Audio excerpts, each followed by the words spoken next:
So this morning, I had an idea to talk about a topic that came up in the last reactivity class that I taught.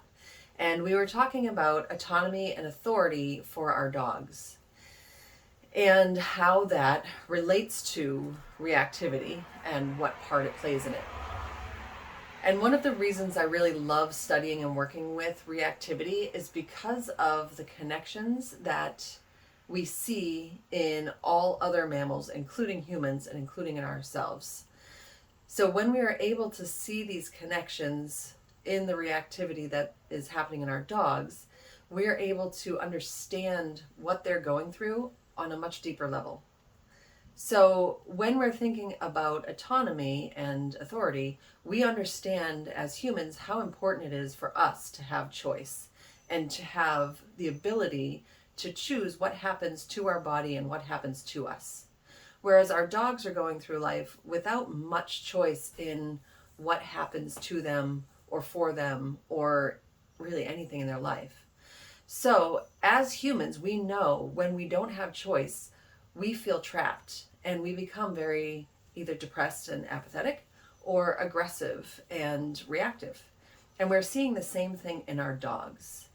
So what we can do to help with that and to give our dogs more choice is to do some really simple things that will help them feel like they have more control, which will then in turn bring these benefits of reducing anxiety, reducing frustration, building confidence, and it builds a lot of trust and a really strong human-dog bond because our dogs start to realize that we are we're together, we are working together to keep each other safe. It's not just them looking out for themselves because we don't understand them or care to understand what they're saying.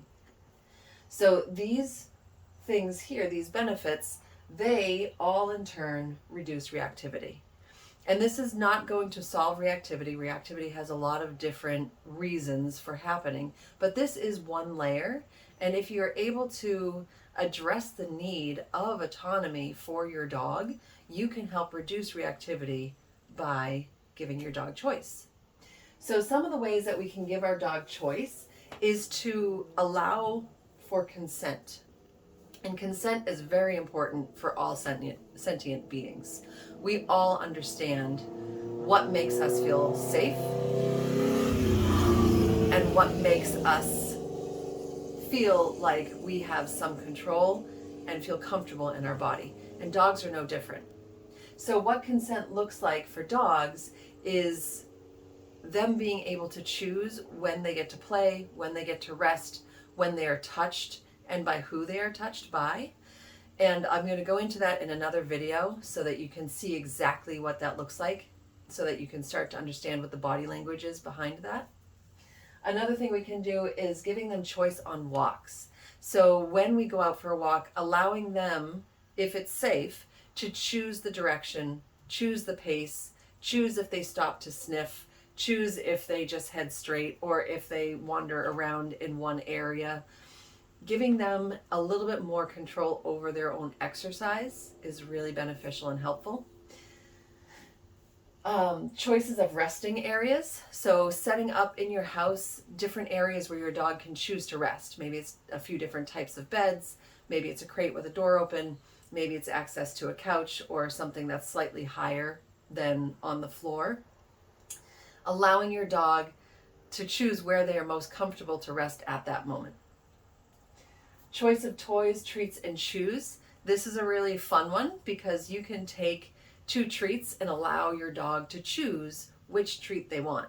You can also do it with toys and you can do it with games. You can allow them to choose what they are playing when they interact with you.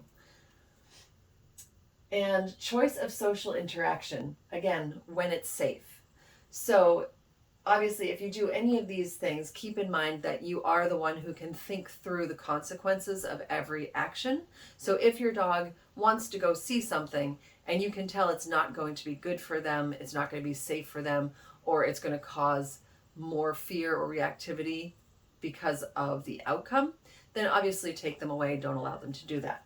And when you're looking at social interaction, it's really important to remember to pay attention to not only the body language of your dog, but also the body language of the other person, the other dog, or the other animal that would be involved in the social reaction. Because this social interaction also has consent for the other party. So those are all very important things to keep in mind.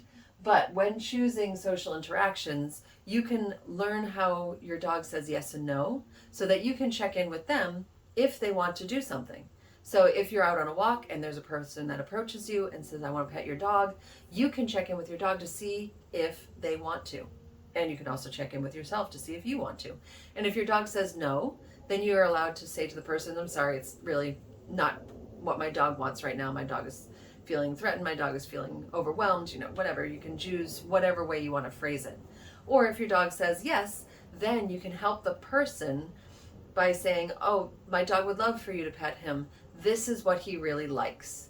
And being an advocate for your dog of how they like to be touched, not just yes or no, you can touch them, you can't touch them. So these are all ways that we can help reduce reactivity by giving our dogs more choice and more autonomy in their life. And it's also something that allows us to kind of look into ourselves and see maybe where our own lives, we're not feeling like we have a lot of choice or autonomy, and that might be affecting the way that we react in our day-to-day life. So I hope this helps. If you have any questions, let me know. And if you like these type of videos, let me know. Happy to do more of these if it helps to have things written out. And I will see you on the next video.